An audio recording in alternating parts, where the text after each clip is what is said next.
Any questions? Yes. I think if there are not many questions, then it would appear that everyone here is happily married. MashaAllah. Alhamdulillah.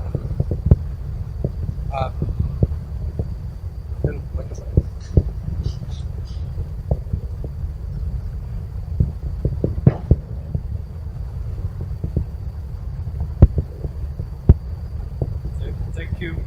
Hello. Thank you very much, Shaykh, for a very interesting talk this evening. I have some friends who are not Muslims, and they're curious to know about the life of the Prophet, especially why he took a number of wives. Why? Why the Prophet took a number of wives. I find it difficult to explain, but maybe you can enlighten us with the reasons why the Prophet took wives. Thank you. Okay. A very good question that's asked is,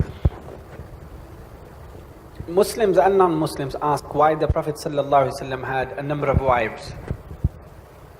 The first thing what we have to remember is the Arabian society at that time, it was a norm for the men to have polygamy and to marry more than one time.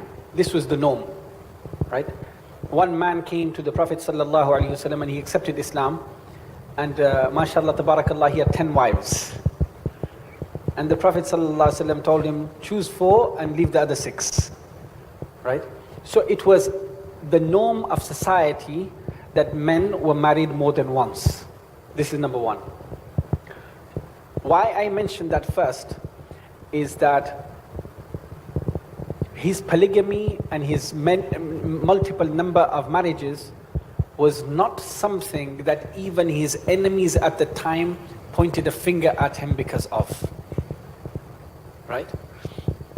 It is only recently that the Orientalists have begun to point fingers in his direction because of his polygamy. My question is that his most staunch enemies were the people of his time, right? Had polygamy been an issue in Meccan society at that time, or Medinan society, they would have raised it. But it was the norm of society, number one. Number two, Allah subhanahu wa ta'ala chose all of the marriages of the Prophet sallallahu alaihi wasallam, right? Number three, the scholars have said, perhaps the reason for his multiple marriages is so that he can have connection to all of these different tribes. And when he marries from these different tribes, their affiliation unto Islam will become stronger.